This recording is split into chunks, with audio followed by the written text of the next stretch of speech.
All right, so we have paper 1's A level, October November 2025, P1, variant 3, 1 hour 50 minutes. So let's begin. So before we begin, ये paper already solved है, ठीक है. तो purpose of this whole video and everything is के आपको पता हो कि how to attempt the paper, question क्या कह रहा है और उसको किस तरीके से सॉल्व करना है. वर्किंग हुई हुई है, सब चीज़ें हुई है. आई विल ओनली एक्सप्लेनिंग कि कैसे आंसर आया, क्या स्टेप यूज़ करें और कैसे किया. All right, so let's begin. So at first we have the question 1, expand 2 minus x upon 2 power 6 in ascending power of x up to including in term x cube. अब उन्होंने बोला है कि हमें इसको एक्सपेंड करना है till the power x cube. So automatically this question is of n c r into a n minus r into b r which means binomial theorem. इस हमें पता है कि a क्या है हमारे पास, a हमारे पास जो है वो 2 है और b क्या है -1/2x, ठीक है. और n क्या है, n हमारे पास 6 है. अब मुझे नहीं पता इसको कितना एक्सपेंड करने का एक्स क्यूब आ जाए. तुम्हें पता है कि b की पावर क्या है r, तो r क्या है इसमें 0 से लेके 6 तक चलेगा. तो अगर मैं 1/2 x की पावर 3 कर दूंगा तो क्यूब हो जाएगा, ये टारगेट अचीव हो जाएगा. यानी कि आई हैव टू गो जब तक कि r क्या नहीं हो जाए 3. तो r is equal to 0 and 6c0, then r is equal to 1, 6c1, 6c2 and 6c3. उसके हिसाब से हम सॉल्व करेंगे. अगेन इसके अंदर हम लोग साइंस यानी कि साइंस के साथ इनपुट करते हैं, ठीक है. उसी से हमारा आंसर एक पॉजिटिव और एक नेगेटिव आता है. So yeah we get the answer 64 -96x, 60x square and -20x cube. And ये रहा हमारा फाइनल आंसर ऑफ इट. ये हमने एक्सपेंड कर दिया to power cube. Part B states कि hence find the coefficient of x cube in expansion of. हमने already अभी थोड़ी देर पहले इसी को तो एक्सपेंड किया, ये रहा. तो मैं इसी को ही नीचे लिख दूंगा यहाँ पे और इसको एक्सपेंड करवाऊंगा इस वाली एक्सप्रेशन से. तो अगर मुझे एक्स टू पावर 3 तक एक्सपेंड करना है तो मुझे पहले एक बात बताओ, क्या कोई फ़ायदा होगा अगर मैं 2x क्यूब को मल्टीप्लाई करवाऊँ -20x क्यूब से? नो. इंडाइसिस के अंदर क्या था, व्हेन बेसिस आर सेम और मल्टीप्लाई हो रहा होता है तो पावर्स गेट ऐड. तो यहाँ पे x to power 3 will be added to x to power 3 यानी कि x टू पावर 6 बनेगा. मुझे क्या चाहिए, x टू पावर 3. तो अगर मुझे x टू पावर 3 चाहिए मैं उसी से मल्टीप्लाई करूँ ना जिससे मेरा x टू पावर 3 आंसर है. मैं क्यों किसी और से मल्टीप्लाई करूँ? कुछ नहीं होगा, करोगी तो सिर्फ टाइम वेस्ट होगा और चीज़ें और एक्सपेंड हो जाएंगी. हमें x टू पावर 3 का कोफिशिएंट फाइंड करना है. So we gonna multiply this 2x cube with 64, वो ये रहा. I gonna multiply this -x with 60x square, क्योंकि जब मैं मल्टीप्लाई करूँगा तो पावर्स ऐड हो जाएंगी, तो वो ये रहा. And at last -3/-20x cube. इसे देखो मेरे पास सारे आंसर किस में आए, x टू पावर 3 में है. कोई फ़ायदा नहीं है ना अगर मेरे पास x टू पावर स्क्वायर हो, x टू पावर 4 हो, क्योंकि मुझे कोफिशिएंट में x क्यूब का चाहिए तो मैं उसी को ही फॉरवर्ड करूँगा. Look forward. तो या -60 तो minus minus plus sign of a greater number we will get answer negative. तब आंसर को हम ऐड करेंगे -128 से, will get the answer 8x cube. Calculator में पुट करो, आंसर आ जाएगा. तो coefficient of x cube is 8. So this is how I'm going to do question number 1. Moving on to the question number 2. Question number 2 states just solve the equation tan inverse 5x minus 3 equals to pi/4 negative.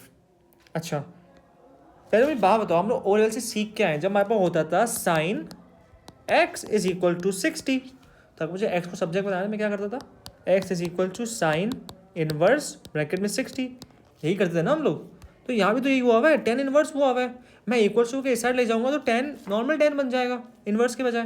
तो या so is gonna be tan pi/4. अब negative कहाँ चलेगा, negative science only tales कि कौन सा coordinate pick करना है, दैट्स इट. सही है, और कुछ पता नहीं है, एंगल पे कभी इंपुट नहीं करते. सो या tan pi/4, tan pi/4 का आंसर क्या हो गया 1 और माइनस साइन बाहर था, सो -1 आंसर आ गया over here and makes the x the subject and you will get the answer 2/5. ठीक है। Part B state solve the equation. हमें इक्वेशन दी हुई है 5 cos square equals to 4 sin theta plus 4, और यहाँ पे हमें रेंज दी हुई है 1/2 पाई और थीटा फिर 2 पाई, तो पाई होता है हमारा 180। तो पहले से लिखते हैं हम लोग डिग्री में ताकि हमें पता चले कि बोल क्या रहे हैं। तो ये पाई होता है और उसका हाफ करना है, तो यानी कि ये हो गया हमारे पास 90 less than equals to theta less than equals to 360। अब हमें पता है कि अच्छा ये बात कर रहे हैं ये, जब तक रेडियंस में था तो समझ नहीं आ रहा था, अगर समझ में आ भी रहा था तो इट्स गुड प्रैक्टिस कि हम डिग्री में लिखते हैं, क्योंकि हम लोग बहुत सारे काम डिग्री में करते हुए हैं तो हमें आसानी से समझ में आ जाता है। तो या 5 cos square is equal to 4 sin plus 4। It is better कि मैं सबको एक वेरिएबल पे ले आऊँ, और क्योंकि कॉस जो है वो एक्सपेंडेबल है कि उस कॉस स्क्वायर को मैं कर सकता हूँ एक्सपेंड, तो मैं सबको साइन में ले आता हूँ। कॉस स्क्वायर को एक्सपेंड किया 1 माइनस साइन स्क्वायर हो गया, फिर मैंने ब्रैकेट को मल्टीप्लाई किया तो it's gonna be 5 minus 5 sine square equals to 4 sin plus 4। ठीक है, सब को एक तरफ ले आओ एंड सॉल्व करेंगे, will get the trigno equation 5 sin square plus 4 sin minus 1। अब क्या करेंगे हम, middle term break, so plus 5 sin and minus sine, first two में कॉमन क्या है 5 sin, तो ब्रैकेट में लेफ्ट होगा साइन प्लस 1, लास्ट टू में कॉमन क्या है -1 साइन प्लस 1। तो यहाँ पे आप दो ब्रैकेट्स बन गए 5 sin minus 1 and sine plus 1। Make this sine subject, will get 2 answers, sine is equals to 1/5 and sine is equals to -1। तो पहले हम बात करते हैं 1/5 की। ठीक है, तो कह रहे हैं साइन इज इक्वल टू 1/5, तो ये एंगल क्या है, साइन इनवर्स कर देंगे। साइन इनवर्स 1/5 या हमारे पास एंगल आ गया 0.20136, क्योंकि हम लोग काम रेडियंस में कर रहे हैं। ठीक है, रेंज रेडियन में है ना, ये तो समझने के लिए लिखी है मैंने डिग्री वाली। ओके, मेक द, हमारे पास अपने पास कोऑर्डिनेट सिलेक्शन बना लो ASTC, क्योंकि हमारा 1/5 पॉजिटिव था, we will only looking at the positive quadrant. तो हमारे पास एक ये है, कलर चेंज कर लेते हैं, एक हमारे पास ये है, सेकंड हमारे पास ये है। इन्होंने बोला है 90 से आगे, तो यानी कि ये वाला तो एक्सक्लूड हो जाएगा, एक ही बचा हमारे पास ये, वो है पाई से माइनस करके। So we gonna like pi minus 0.20136 and will get the answer 2.9402। अब आ जाओ sine equals to -1, sine -1। Again कभी भी हम लोग माइनस साइन इंपोर्ट नहीं करते, माइनस साइन सिर्फ बताता है कौन सा कोऑर्डिनेट सेलेक्ट करना है। तो साइन इन्वर्स किया, अंदर +1 डाला, +1 से हमारे पास आंसर आया 1.5708। अब क्योंकि ऑलरेडी -1 था, तो अब हम जो हम बनाएंगे ASTC, इसे हम लोग सेलेक्ट करेंगे नेगेटिव वाला, यानी कि जहाँ पर हमारे पास आंसर नेगेटिव हो coordinate, which is TNC। TNC के लिए क्या करना है, इसके लिए हमें करना है पाई से प्लस और इसके लिए हमें करना है 2 पाई से माइनस। सो हमने वही काम किया हुआ है,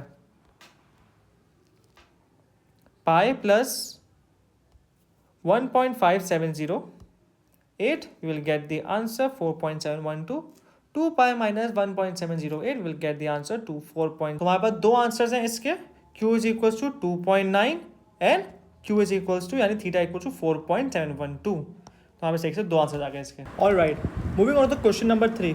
क्वेश्चन नंबर 3 हमें बता दिया है कि हमारे पास एक कर्व की इक्वेशन है fx, और हमारे पास उसका y is equal to fx है, और उसने यहाँ पे फंक्शन ही बता दिया हमें। ओके, फिर उसमें बता दिया कि नॉन एग्जैक्ट वैल्यूज़ हैं और उसके कुछ कोऑर्डिनेट्स बता दिए हैं, और वो 6 डेसिमल प्लेसेस हैं।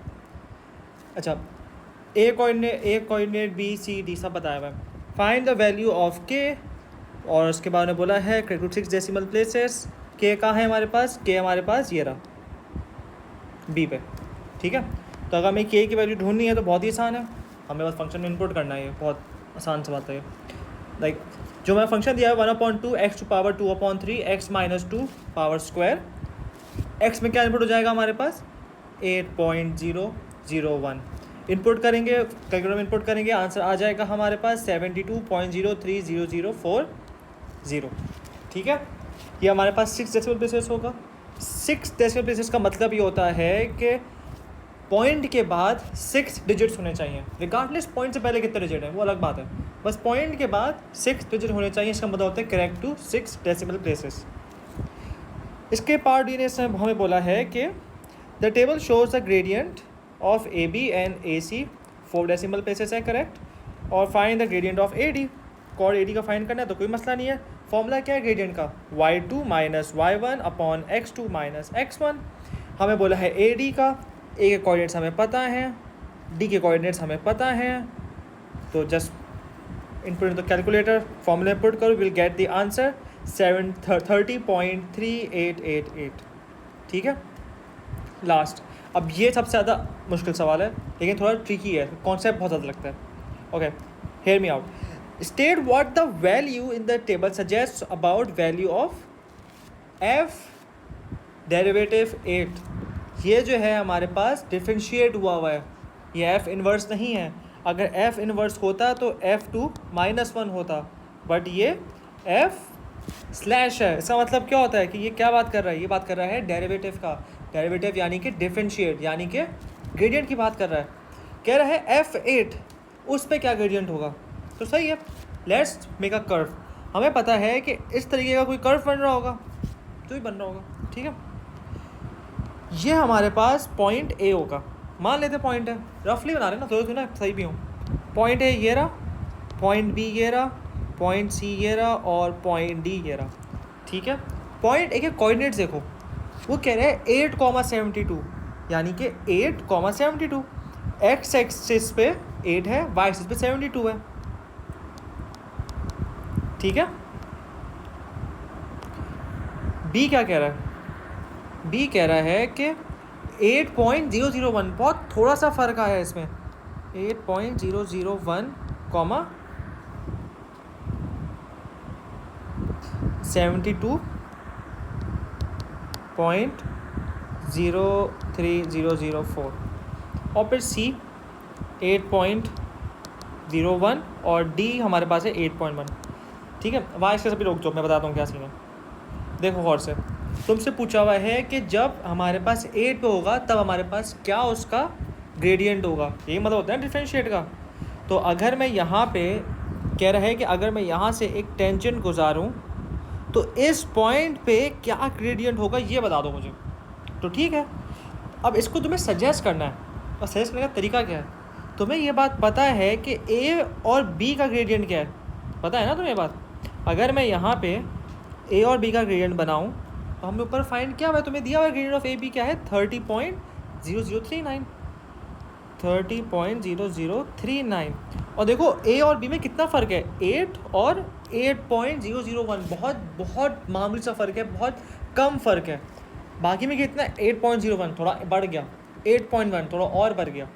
तो ये जो कम फ़र्क है ना, तो उतना हम पीछे आए 8 पे तो हमारा ग्रेड भी उतना ही कम हुआ होगा, ठीक है। 30.003 आया है, तो 00 की वजह से वी कैन अज्यूम कि 30.00 तो होगा, ठीक है। तो यहाँ से हमारे पास आंसर आया कि इसका आंसर 30 है। It state the values in the table suggest बोला हुआ यानी कि एस्टिमेट भी करना है, तो हमें एक रेंज दी हुई है, इस तरीके से हमें पता है कि आंसर इसका 30 है, ठीक है।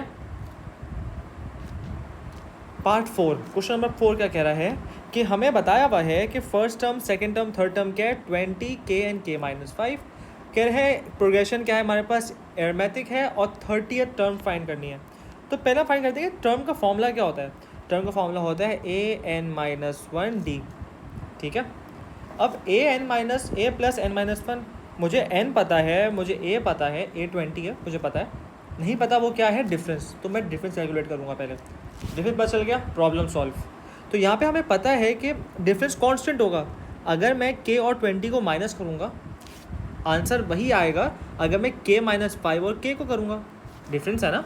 मैंने यहाँ पे यही किया हुआ है कि k - 20 का answer would be equal to k - 5 minus k, second term minus first term equal to third term minus second term. यहाँ से हमारे पास k का आंसर आएगा, डिफरेंस से नहीं आया, k का आंसर आया, क्योंकि हमने डिफरेंस से कंपेयर करके बताया। तो अब मुझे पता है k 15 है, तो आई नो कि भाई 20 है, देन 15 है, देन 10 है, 15 - 5 10 होता है। तो डिफरेंस कितना हुआ, 5 का। Now I know the d, तो अब मैं इनपुट करूँगा and I would get the answer -125। अगर तुम देखो गौर से तो हमारे पास जो सीक्वेंस है वो कम हो रही है, 20 है, 15 है, 10 है, कम हो रही है ना बार बार। तो यहाँ पे भी आंसर नेगेटिव में चला जाएगा फिर, तो यहाँ पे आंसर आ गया -125 इसलिए।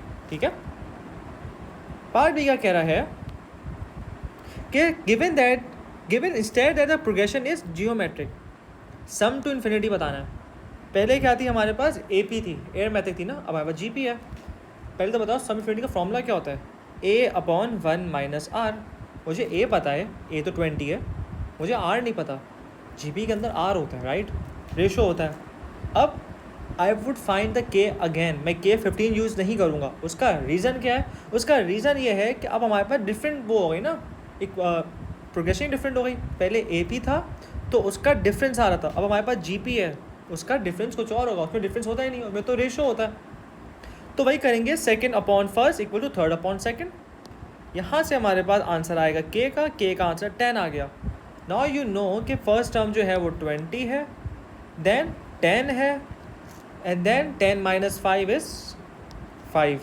तो हर दफ़ा किससे कम हो रहा है, 1/2, ये मैंने निकाल लिया। Next upon previous, next upon फिर से रेशो निकाल लिया, 1/2 हाफ होती जा रही है। तो रेशो में हमने 1/2 इनपुट किया, input in the calculator, you will get the answer 40। ठीक है, okay, moving on to the question number 5। Question number 5 क्या कह रहा है, नंबर 5 कह रहा है diagram shows a part of circle है, सेंटर हमारे पास O है, रेडियस हमारे पास 4 है, कोड उन्होंने बता दी है, PQ है, उसकी लेंथ बता दी, और एंगल बता दिया उन्होंने हमें रेडियंस में, theta. Find the exact value of the theta, theta की एग्जैक्ट वैल्यू पूछी गई है। सबसे पहले अपना देखो डेटा हमारे पास कौन सा है। ऑलराइट, मुझे पूछा गया है कि इसका वो क्या है, थीटा का एंगल क्या है, राइट।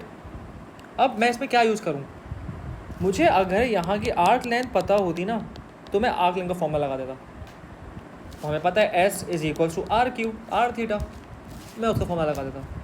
अच्छा, और जहन में आ रहा व्हाट इफ़ मैं 360 यानी कि 2π से माइनस कर दूँ थीटा और मैं ये वाला फाइंड कर लूँ, कर सकते हो, बट क्या तुम्हें ये PQ का आर्क लेंथ पता है, नहीं, तो फ़ायदा क्या फिर उसका।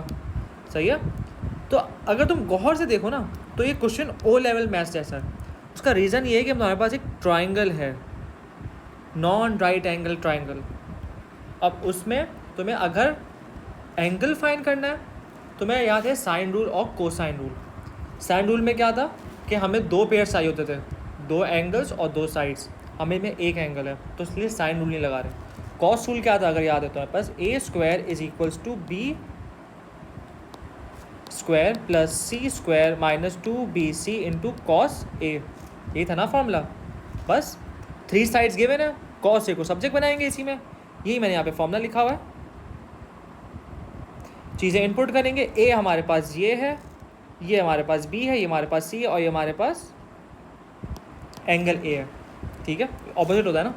तो खैर ये हमारे पास 4√3 आ गया यहाँ पे, +4 + 4 - 2 4 cos थीटा यहाँ पे लिख दिया हमने। ओके, तो ये हो गया हमारे पास 4² और अंडर तो कट जाएगा, तो यहाँ पे हमारे पास आंसर आ गया 48। ऑलराइट, अगर नहीं पता तो कोई बात नहीं, कैलकुलेटर तो लाओ है ना, पुट द कैलकुलेटर। इसको हमने सॉल्व किया, हमारे पास कॉस, अब हम बनाएंगे कॉस थीटा को सब्जेक्ट, कॉस थीटा को सब्जेक्ट बनाएंगे, 16 = -32 थीटा। अगेन कॉस को सब्जेक्ट बनाएंगे, हमारे पास हमारे कॉस को इन्वर्स करेंगे, we will get the answer 2/3π। ठीक है, यहाँ तक क्लियर है। ओके,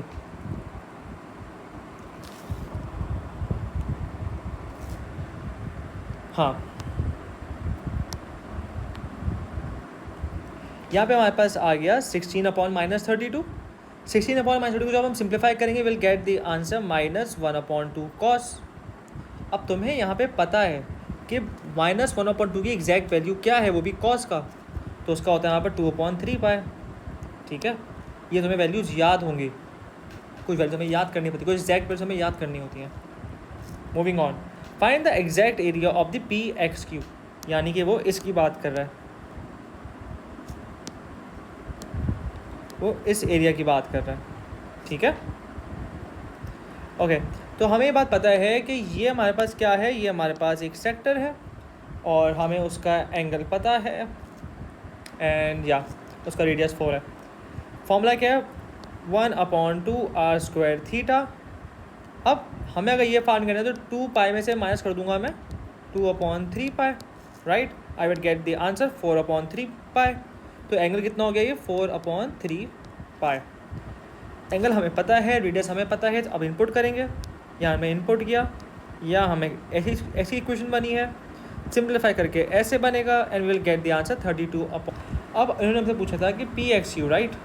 पी एक्स यू तो अगर तुम देखो गौर से तो ये पूरा है, हमने अभी तक ये फाइंड किया हुआ है, राइट। हमने अभी तक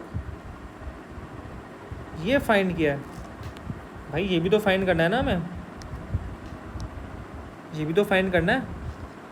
तो इसको क्या करेंगे, हम इसको ऐड करेंगे। हमें पता है फॉर्मूला क्या होता है ट्राइंगल का, 1/2 AB sin C। 1/2 A हमारे पास 4 है, B हमारे पास 4 है, sin C ये एंगल हमें पहले फाइंड कर लिया था यहाँ से। Input it over here, will get the answer 8 into √3/2। Simplify करेंगे 4√3 बन जाएगा। इस एरिया को हम प्लस करेंगे इस वाले एरिया से, we will get the final answer this. ये हमारा फाइनल आंसर है, जिसे हमने अपने आर्क सेक्टर को और ट्राइंगल को दोनों को ऐड किया हुआ है, ठीक है। Moving on to the question number 8। Question 8 का अटैम्प्ट है हमारे पास ट्रांसफॉर्मेशन का। बताना है कि भाई describe fully sequence transformation, make it clear in which transformation are applied. पहले एक बार याद रख लो कि हमें ये बात पता है कि अगर मल्टीप्लाई या डिवाइड होता है तो हमारे पास स्ट्रेच होता है, पता है हमें ये बात, ये राइट। अगर साइन चेंज होती है तो रिफ्लेक्शन होता है, और अगर एरो सब्ट्रैक्ट हो रहा है तो ट्रांसफॉर्मेशन हो रहा है, ये बात हमें पता है। अगर तुम गौर से देखो तो ये वाला पॉइंट और ये वाला पॉइंट, ये पॉइंट हमारे पास 1 यूनिट है, और यहाँ पे यही वाला पॉइंट हमारे पास कितना हो गया है 2 यूनिट्स। देखो गौर से, तो ये यहाँ पे क्या हुआ है, यहाँ पे मल्टीप्लाई हुआ है ना, प्लस तो नहीं हुआ, मल्टीप्लाई हुआ। तो मल्टीप्लाई में स्ट्रेच है, तो will write stretch bye the factor. और स्ट्रेच हमारे पास किस उसमें हुआ है, क्या हुआ, एक्स एक्सिस में स्ट्रेच हुआ है या वाई एक्सिस में स्ट्रेच हुआ है। अगर तुम गौर से देखो तो मैंने यहाँ पे वाई एक्सिस पे देखा है ना, वाई एक्सिस चाहिए, तो यहाँ भी वाई एक्सिस पे हुआ है, तो पैरेलल टू वाई एक्सिस, ये भी हमने लिख दिया। एंड हमें देखना है कि ये थोड़ा सा मूव भी तो करा अपनी ओरिजिनल जगह से, यहाँ से यहाँ शिफ्ट हुआ है ना ये, तो अब देखना कितना शिफ्ट हुआ। अगर मैं फॉर एग्जाम्पल इसी पॉइंट को पिक कर लूँ, let's just pick this point, ये पॉइंट जो होगा वो ये वाला पॉइंट होगा, ऐसी है ना स्ट्रेच होने के बाद। तो कितना हो गया 1 2 3 +3 1 2। अच्छा, लेट्स अज्यूम कि ये वाला पॉइंट जो होगा वो कहीं, एक काम करते हैं ना,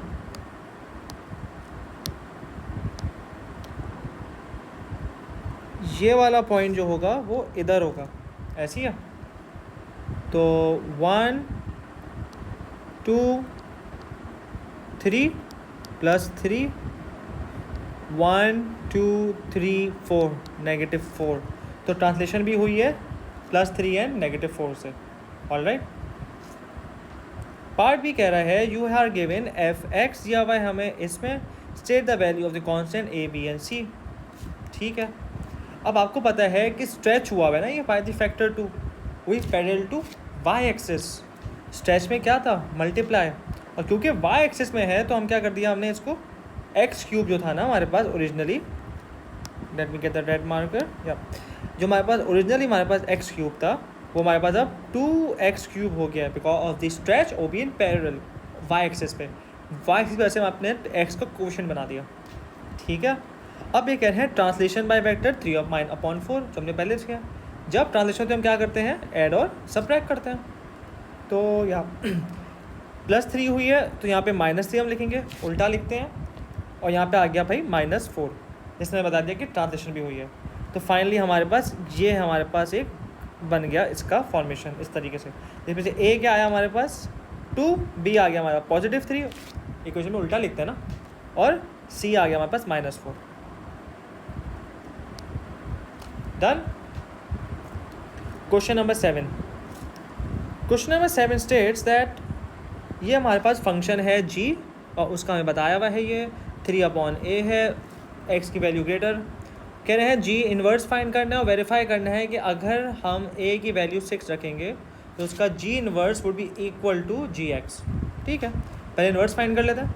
इन्वर्स फाइंड करने का तरीका हमें पता है, हमेशा इक्वेशन को इक्वल्स टू वाई करनी है, तो यहाँ पे हमने इक्वल्स टू वाई किया है। ऑलराइट, या फिर क्या किया है हमने, 1/2 को वहाँ ले गए तो वहाँ पे -2 बन गया, तो यप फिर हमने एलसीएम लिया है, then cross multiply, then we gonna make the, अब क्योंकि हमें इसमें x को सब्जेक्ट बनाना है तो या इसको एक तरफ ले आते हैं सबको, और हमारे पास क्योंकि 2x हैं, अगर आप देखें गौर से, एक ये रहा और एक ये रहा। ठीक है, अगर नहीं पता तो कोई बात नहीं, जब हमने इसको यहाँ पे क्रॉस मल्टीप्लाई करवाया था तो यहाँ पे ये वाला y इससे मल्टीप्लाई होगा, ये इससे होगा, ये इससे होगा और ये उससे होगा, तो हमारे पास इस तरीके से 2x आ गए। अब जब भी 2x आते हैं तो हम क्या करते हैं, हमेशा कॉमन लेते हैं, तो वही काम किया है हमने, दोनों को एक साथ रखा है, कॉमन लिया है यहाँ पे। ठीक है, x को सब्जेक्ट बना दिया, सबको उस साइड शिफ्ट कर दिया है राइट साइड पे, एंड सब्जेक्ट बनाने के बाद हमारे पास ऐसे हो गया।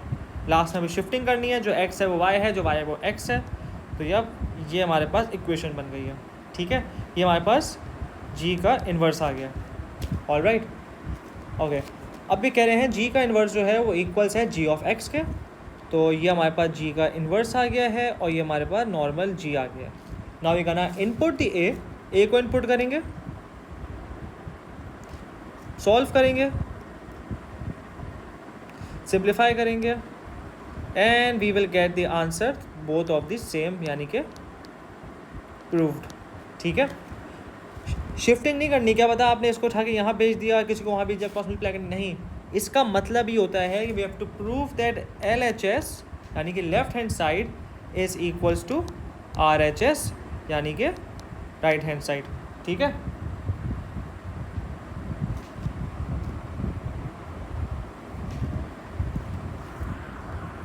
Question number 8 states that the point 6, 1 and -2, 7 lies at the opposite end of diameter है ना। ठीक है, find the equation of the circle। ऐसे क्वेश्चन जब भी मिले ना, सबसे पहले तो क्या करना है, पहले अपने पास ड्रॉ कर लो ताकि चीज़ें क्लियर हो जाए ना, ये मतलब था क्या। ये हमारे पास एक सर्कल आ गया है, मान लो कि हाँ ये हमारा पॉइंट A है, इसको हम पॉइंट A कह देते हैं, इसको पॉइंट B कह देते हैं, और ये हमारा पॉइंट B है, ये हमारे पास एक डायमीटर बन गया। अब तुम्हें पता है कि पहले बताओ इक्वेशन क्या होती है हमारे पास सर्कल की, पहले तो कन्फ्यूजन ये ख़त्म हो ना। हमारे पास सर्कल इक्वेशन क्या होती है, x minus B square plus y minus a equals to R square, ऐसी होती है ना, जिसमें हमारे पास a और b क्या होते हैं, सेंटर्स। सेंटर यानी कि मिड पॉइंट, यानी कि अगर डायमीटर है और मुझे उसका सेंटर चाहिए, I need to find the mid point, तो वही काम किया हमने, यहाँ मिड पॉइंट का फॉर्मूला लिखा है, मिड पॉइंट फाइंड किया, we get the mid point 2,4। This सही है, पॉइंट्स हमें पता है तो मिड पॉइंट हमने फाइंड कर लिया। अब हमें ए और बी तो पता चल गया, अब क्या फाइंड करना है, रेडियस। रेडियस क्या होता है, सेंटर से सर्कमफ्रेंस तक कोई वैल्यू पिक कर लो, तुम्हें सेंटर पता चल गया ना, अब तुम ए ले लो या बी कर लो, कोई मसला नहीं है। मैंने क्या चूज़ किया हुआ है, मैंने पॉइंट ए चूज़ करा हुआ है, तो मैंने एक कोऑर्डिनेट मेरा सेंटर है और एक पॉइंट मेरा ए है, सेंटर तो मस्त है ना। तो या हमारे पास रेडियस का फॉर्मूला वही है, लेंथ का फॉर्मूला जो होता है, वरना input it get the answer, और हमारे पास आंसर आ रहा है 5। ऑलराइट, सो या यहाँ पे अगर तुम गौर से देखो, सो x minus 2 plus y minus 4 दोनों तरफ स्क्वायर आ गया इक्वल टू 5 स्क्वायर, लेकिन हमारे पास 2 और 4 आया था। भाई इसमें ऑपोजिट आता है, याद नहीं क्या, इक्वेशन के अंदर ऑपोजिट आता है, -2 है लेकिन असल में क्या है, +2। अगर यहाँ -2 होता है ना, अगर असल में -2 होता तो यहाँ हम +2 लिखते, इक्वेशन में ऑपोजिट आता है। ठीक है, और 5 स्क्वायर, यह हमारी इक्वेशन बन गई। पार्ट बी क्या कह रहा है, पार्ट बी कह रहा है there are the two tangents of the circle which have the gradient -2 -1/2, find the exact value of the x of the point which tangents touch the circle. ठीक है, उनके x कोऑर्डिनेट फाइंड करना है। ठीक है, अगर टेंजेंट हैं तो पहले अपने पास ड्रॉ कर लो, ये मेरे पास सर्कल आ गया, ये रेडियस है, ये भी रेडियस है और टेंजेंट बन रहे हैं, और इनका ग्रेडियंट है -1/2 माइनस 1/2 मैंने ये लिख दिया, ठीक है। तो अगर मैं बोलूँ कि रेडियस की इक्वेशन रेडियस का ग्रेडियंट क्या होगा, क्योंकि परपेंडिकुलर है 90 डिग्री है, तो यू नो कि रेसिप्रोकल एंड मल्टीप्लाई बाय -1, ठीक है। सो यहाँ पे मैंने यही काम किया हुआ है। y is equal to mx plus c, मुझे सेंटर पॉइंट तो पता है ना, तो कोई बात नहीं, y is equal to mx plus c, ठीक है, okay.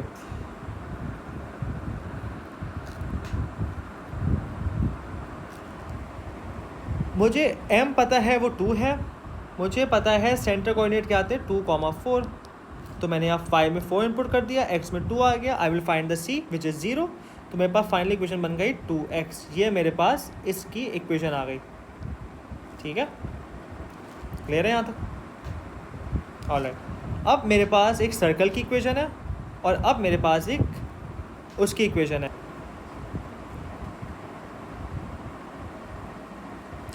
x minus 2 whole square plus y minus 2 5 minus 4 square equal to 5 square, ये मेरे पास सर्कल की इक्वेशन है। इसमें हम इनपुट करेंगे क्या, लाइन की इक्वेशन।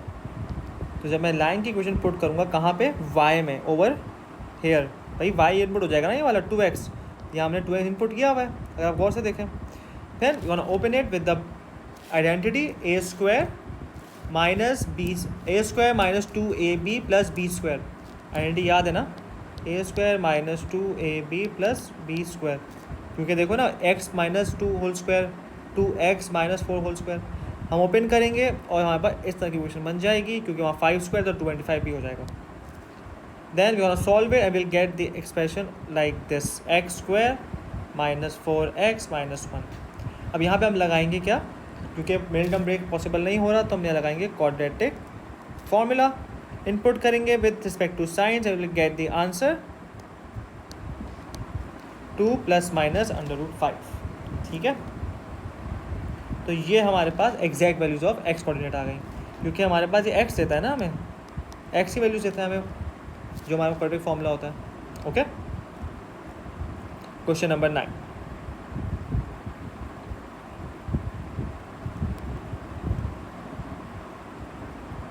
क्वेश्चन नंबर 9 क्या कह रहा है, क्वेश्चन नंबर 9 बता रहा है the diagram shows a part of the curve की इक्वेशन बता दी है, लाइन 4.5 है, एग्जैक्ट वैल्यू वॉल्यूम बताना है, शेडेड रीजन बताना है, 360 घूम रहा है, ठीक है। फर्स्ट ऑफ ऑल हमें पता है ये क्वेश्चन किसका है, इंटीग्रेशन का है, वी नो, इतने क्वेश्चन सॉल्व करने हमें पता है ये बात, और हम वैसे में वॉल्यूम फाइंड करना है वो इंटीग्रेशन से फाइंड होता है। सो या फर्स्ट इंटीग्रेशन के हमें क्या चाहिए, उसके x कोऑर्डिनेट चाहिए हमें उसके, ठीक है भाई, यहाँ पे और यहाँ पे क्या x कोऑर्डिनेट थे, हमें y तो पता है 4.5 था, x क्या थे, तो yup y is equal to 4.5, हम लोग यहाँ पे इसमें इनपुट करेंगे इसकी इक्वेशन में and we will get the answer. Solve करा इक्वेशन क्वाड्रेटिक बनी, मिडिल टर्म ब्रेक करा हमने यहाँ पे, yup, and will get the answer x is equal to 1, x is equal to -8, alright. अब x के यहाँ पे 2 वैल्यूज आ गए, ये 1 होगा, ये 8 होगा, ऑफ कोर्स, ठीक है, क्योंकि इसके अराउंड घूम रहा है ना ये, तो मुझे x कोऑर्डिनेट इसलिए चाहिए थे, अगर ये घूमता y के अराउंड तो मुझे y कोऑर्डिनेट चाहिए होते, but it is moving across the x axis, ठीक है, कह तो रहा है यहाँ पे rotate about 360 about the x axis, alright, इसलिए मुझे x कोऑर्डिनेट चाहिए था। अब x कोऑर्डिनेट आ चुके हैं, तो अब इंटीग्रेशन अप्लाई करते हैं। इंटीग्रेशन कैसे अप्लाई होगा, इंटीग्रेशन, फिर हमारे पास क्योंकि वॉल्यूम है तो पाई भी आएगा यहाँ पे, of course, y2 minus y1, यानी कि इक्वेशन नंबर 2 को माइनस करके इक्वेशन नंबर 1 से, इक्वेशन नंबर हमारे पास ये स्ट्रेट लाइन है, इक्वेशन नंबर 2 हमारे पास क्वाड्रेटिक है, और उसका स्क्वायर भी करना है। तो पहले हम करेंगे इक्वेशन का स्क्वायर, क्योंकि वॉल्यूम फाइंड कर रहे हैं हम लोग, पता है हमें अगर वॉल्यूम नहीं होता फिर हम लोग नहीं करते, लेकिन वॉल्यूम में हम वॉल्यूम में हमेशा स्क्वायर लगाना होता है और पाया लगाना होता है। तो हमारे पास जो इक्वेशन है दिस वन, इसको हम इक्वेशन 1 कह देते हैं, सॉरी इक्वेशन नंबर 2 कह देते हैं, तो ये इक्वेशन नंबर 2 है, इसको हम करेंगे स्क्वायर, और क्योंकि हमने जब इसमें स्क्वायर लगाया है, गौर से देखो, तो it's gonna apply the identity, देखो a square plus 2ab plus B square होगा, इसमें a ये है, b ये है, अगर open it and will get the this square होगा ये भाई equation number 2। Equation number 1, equation number जो थी वो 4.5 थी, 4.5 यानी कि 9/2, 4.5 का स्क्वायर करना डेसिमल मुझे मुश्किल लगता है, मुझे आई प्रेफर क्या कहते हैं फ्रैक्शन, तो 9/2 था, 10/2 का स्क्वायर करना आसान है, 81/4, तो y is equals to 81/4, squaring is done. तो यानी कि अब मुझे सिर्फ y2 माइनस y1 करना है और इसमें लिमिट्स इंपुट करनी है जो 8 और 1 है। तो यही करा है हमने यहाँ पे, ये 81/4 आ गया और यहाँ पर दूसरी इक्वेशन आ गई, ये इक्वेशन नंबर 1 आ गई और इक्वेशन नंबर 2 आ गई। ठीक है, सो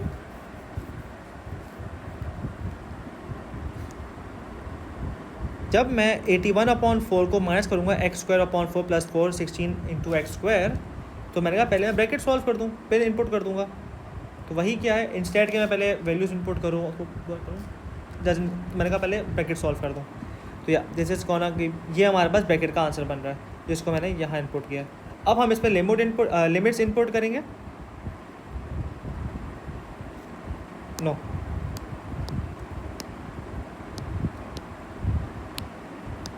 तो यहाँ पे हमारे पास इसका ये आंसर आ गया है एंड सिंप्लीफाई, इसको हम सिंप्लीफाई करेंगे तो हमारे पास ये आंसर आ गया। नाउ वी गोना इंटीग्रेटेड, 65/4 का इंटीग्रेट 65/4 का x होगा, power +1 divide by same power, power +1 divide by same power. Integrate करने के बाद हमारे पास कुछ ऐसी हमारे पास इक्वेशन बन रही है। ठीक है, now we gonna enter the limits. ठीक है, लिमिट्स एंटर करेंगे, 8 करेंगे, फिर 8 का जो आंसर होगा उसको माइनस करेंगे 1 वाले आंसर से। सो ये सिचुएशन बन रही है इस तरीके से and at the end we will get the answer 343/6 pi. क्योंकि उसने पूछा था कि एग्जैक्ट देना है तो we will not solve the value of pi, this is the answer. ठीक है, एक दफ़ा देख लो, ये टॉप वाली वर्किंग है और ये डाउन वाली वर्किंग है। Alright, moving on to the last question. Is it the last question? No, it's the second last question. A function f is defined by this, और उसके p and q constant है, given that p की value कोई value दी हुई है, express fx in the form of a plus g। ठीक है, आसान है। हमें फंक्शन ऐसे दिया हुआ है, राइट, p और q वैल्यू दी हुई है तो इनपुट कर देते हैं, तो इक्वेशन कुछ ऐसे बन गई है। कह रहे हैं express fx in form of a bracket open x + b whole square + c। अगर आपको पता हो इसमें b and c क्या है, b and c are turning points, तो इसलिए पहले यहाँ पे डिफरेंशिएट करा हुआ है। यहाँ पे हम टर्निंग पॉइंट फाइंड करेंगे, यहाँ पे हमारा टर्निंग पॉइंट हमारे पास क्या आ रहा है, x का -1। डिफरेंशिएट किया हमने इसको, पावर शिफ्ट, पावर -1 4x हो गया +4 हो गया और वो 10 तो गायब भी हो गया। ठीक है, x को सब्जेक्ट बनाया, -1 आंसर आ गया। व्हेन x इज -1 तो y का आंसर क्या आ रहा है, we gonna enter it into this. यहाँ पे हमने -1 एंटर किया, आंसर 8 आ गया। वहाँ पर टर्निंग पॉइंट्स क्या है, -1, 8, तो यानी कि ये हमारे पास b, c वैल्यूज़ आ गई। अब बताओ कि a की वैल्यू क्या है, a तो हमें पता है, स्टार्टिंग से हमारे पास a गिवन था, ये a था। ठीक है, तो a जो था हमारे पास 2x, अब ये -1 था तो यहाँ +1 हो गया क्योंकि साइन चेंज होती हैं, +8। ठीक है, ए बी सी है यहाँ पे, ये हमने फाइंड कर दिया। State the range of f। All right, अगर मैं यहाँ पे इसको कर्व बनाऊँ तो मुझे पता है कि इसका टर्निंग पॉइंट था -1, 8 समवेयर ओवर हेयर, ऐसा ही है। और ये क्या है, हैप्पी फेस है, >0 हैप्पी फेस है ना, ये 2 है, 2 जो है >0 होता है हमारे पास। अब y की वैल्यूज़ जो हैं वो क्या रेंज का होता है, y की वैल्यूज़ क्या हो रही हैं, यहाँ से इससे नीचे नहीं जा रही हैं, इससे ऊपर ही जाएंगी, यानी कि y is greater than equals to 8। देखो गौर से, जो टर्निंग पॉइंट्स है क्या उससे नीचे जाएंगी वैल्यूज़, ज़रा सोचो। नहीं, टर्निंग पॉइंट सबसे लोएस्ट पॉइंट है ना, ये हमारा मिनिमम पॉइंट है, इससे तो ऊपर ही जाएंगी। तो ये जो जगह है ये -8 थी, इससे तो ऊपर ही जाएगी, तो यह y इज़ ग्रेटर देन या इक्वल्स टू -8। ठीक है, पार्ट बी कह रहा है given that the cube is equal to -5 and root of f(x) is equal to 0, 5 are 5m and -9, whether find the value of p and m। ठीक है, अच्छा, px + 4x - 5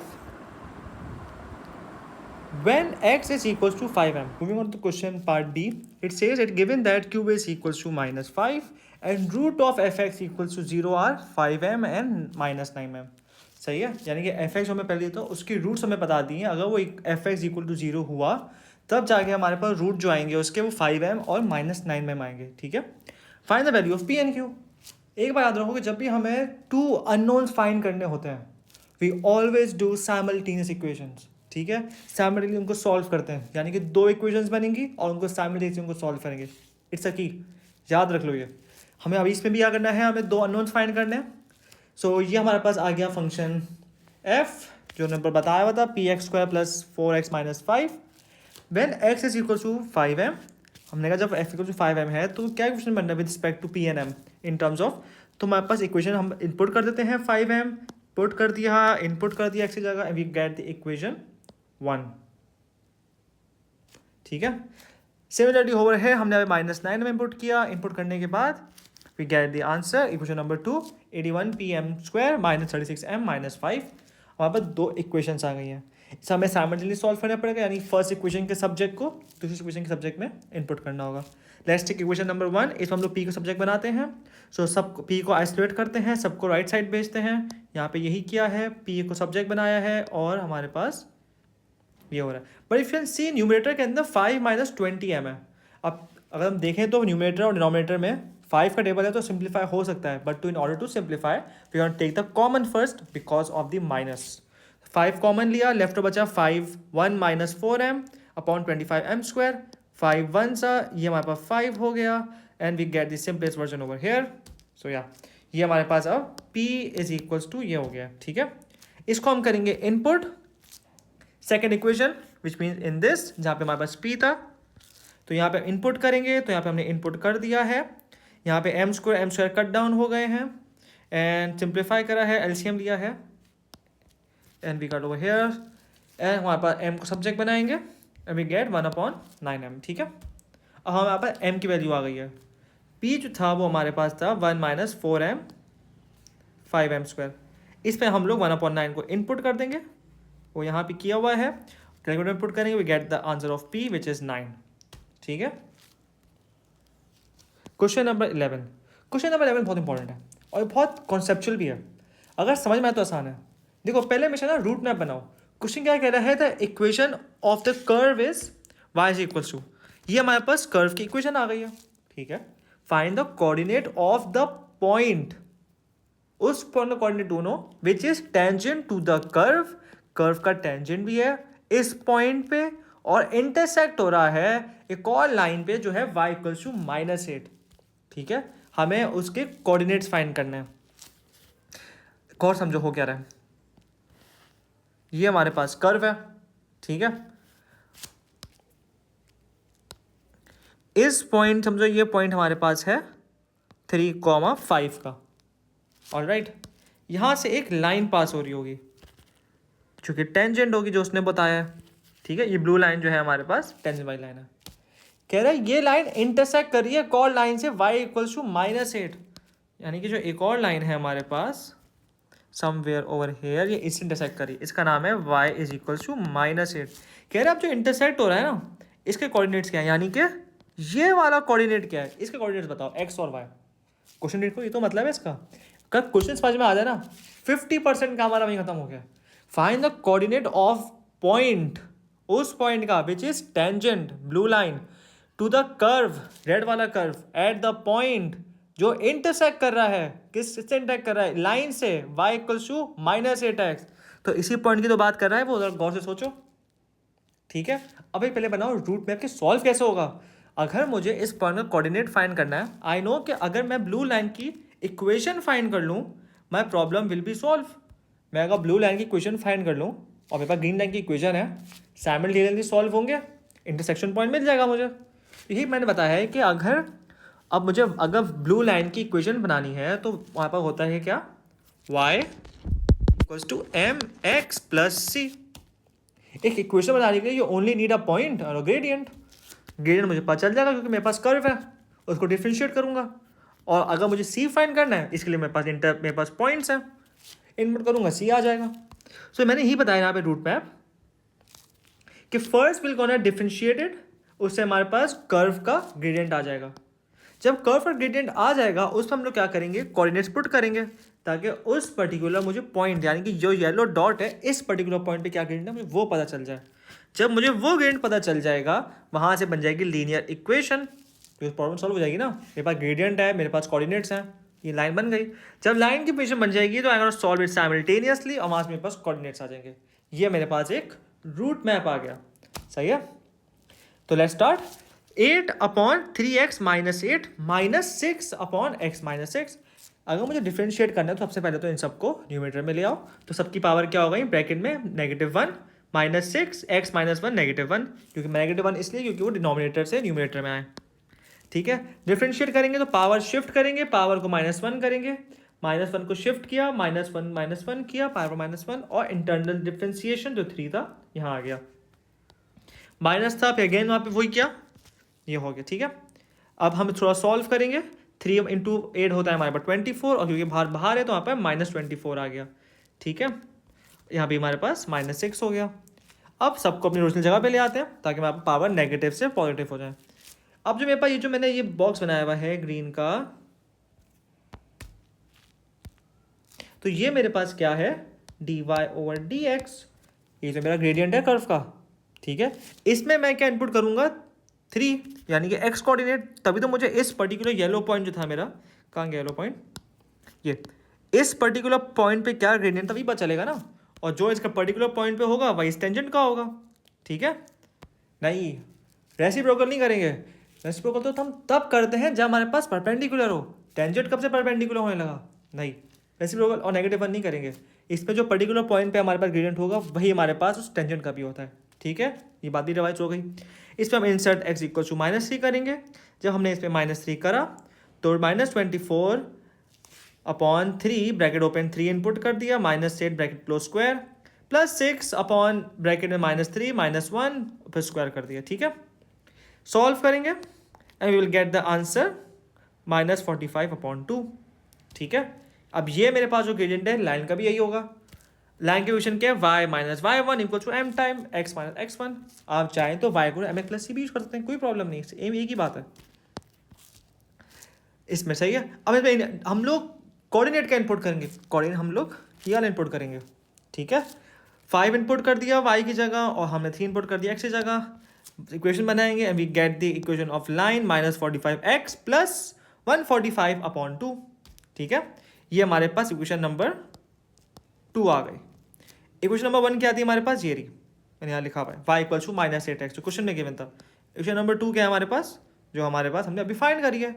simultaneously solve करेंगे, हमें आता है सॉल्व करना। We will get the answer x = 5 and y = -40, ठीक है।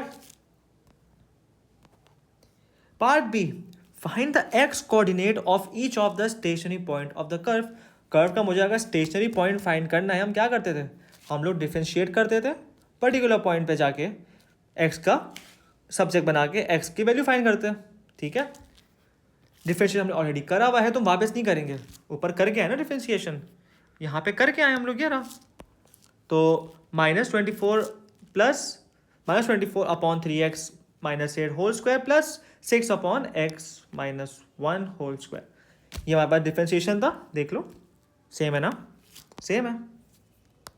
अब क्या करेंगे, मुझे इसमें x को सब्जेक्ट बनाना है। अगर मैं इसमें एलसीएम लूंगा तो बहुत लंबी इक्वेशन बन जाएगी, क्योंकि एलसीएम लूंगा फिर स्क्वायर आ जाएगा, फिर पावर 4 आ जाएगा। मुझे अपने काम को सिंपल रखना है।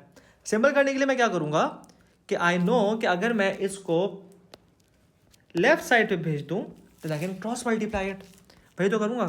वहाँ जाके पॉजिटिव से नेगेटिव हो गया वो, ठीक है। यहाँ पे मैंने क्या किया, यहाँ पे मैंने क्रॉस मल्टीप्लाई किया, -6 जो है वो यहाँ आ गया है, 3x - 8 वहाँ चले गया है और ये उठ के वहाँ चले गए, ठीक है। क्रॉस मल्टीप्लाई हो गया। द रीज़न मैंने -6 को मैंने वहाँ भेजा, उसका रीज़न ये है कि आई कैन सी कि minus cancel out, 6 1 and this is 4 क्योंकि सिंप्लीफाई हो जाए, एक्सपेंड करके फिर सिंप्लीफाई करना पड़ेगा। अच्छा मैंने पहले ही कर दिया and we get the final 4 bracket open x - 1 whole square = 3x - 8 whole square. अगर मुझे इसको एक्सपेंड करना है तो आई नो किससे एक्सपेंड होगा, आइडेंटिटी से एक्सपेंड होगा, a² - 2ab + b², याद है ना आइडेंटिटी नंबर 2। उसी से हमने इसको एक्सपेंड किया, यहाँ पे ये आ गया, इक्वल्स टू वापस एक्सपेंड उसी से किया। अब हम ब्रैकेट मल्टीप्लाई करेंगे तो वी गॉट दिस, ये एज इट इज था। मेक द एक्स सब्जेक्ट, लेकिन क्योंकि हमारा एक्स स्क्वायर है तो हमारे पास क्या बनेगी, क्वाड्रेटिक इक्वेशन। यहाँ पे हम करेंगे middle term break and will get the final answer x minus 2 and x minus 6। तो यहाँ पे हमारे पास दो वैल्यूज आ गई स्टेशनरी पॉइंट्स की, ठीक है, x coordinate. Last part, it says find the double differentiation, यानी कि d square upon y square चाहिए, hence find determine the nature of the stationary point. Nature भी फाइंड करनी है। अगर मुझे डबल डिफरेंशिएशन करनी है तो I am gonna again differentiate. Okay, ये क्योंकि डिनोमिनेटर में था पहले -24 upon 3x minus 8 whole square, अभी न्यूमिनेटर में आ गया तो इसकी पावर क्या हो जाएगी -2, और ये भी x माइनस 1 की पावर -2 हो जाएगी।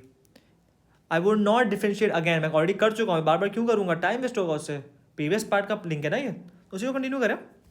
तो या अगर differentiate again, power shift power -1 और फिर इंटरनल डिफरेंशिएशन 3, और सेम थिंग ओवर हेयर, ठीक है। 3 इंटू 2 किया, फिर -24 किया, -44 आ गया, ये एज इट इज आ गया, फिर हमारे पास यहाँ पे 6 इंटू 2 आ गया, ठीक है। ऑलराइट, इनके पावर्स को नीचे ले जाएंगे ताकि नेगेटिव से पॉजिटिव हो जाए, तो we get the finally this. अब हमें पता है कि x के हमारे पास दो आंसर्स आए थे उसके स्टेशनरी पॉइंट्स के, x इक्वल्स टू 2 और y इक्वल्स टू 6। वह हम x इक्वल्स टू 2 इनपुट करेंगे, विल गेट दी -30, और -30 क्योंकि 0 से लेस है तो it's a maximum. Last when x is equals to 6 input करेंगे, will get the answer 6 upon 125, और क्योंकि 6 अपॉन 125 ग्रेटर है 0 से, मुझे नहीं पता इसका क्या आंसर होगा, मैं कैलकुलेट भी नहीं करूँगा इसका क्या कहते हैं decimal form, but I know इसका जो भी डेसिमल होगा वो 1 से ग्रेटर होगा। तो क्योंकि ग्रेटर देन 0 है, इट्स अ मिनिमम। दोनों की नेचर भी बताती है, and that's how it's gonna be. So yeah, so that's it. कोई भी क्वेश्चंस हो, कुछ भी हो, comment down, I gonna make a short video, I gonna reply it. So yeah, best of luck, let's keep it till here today.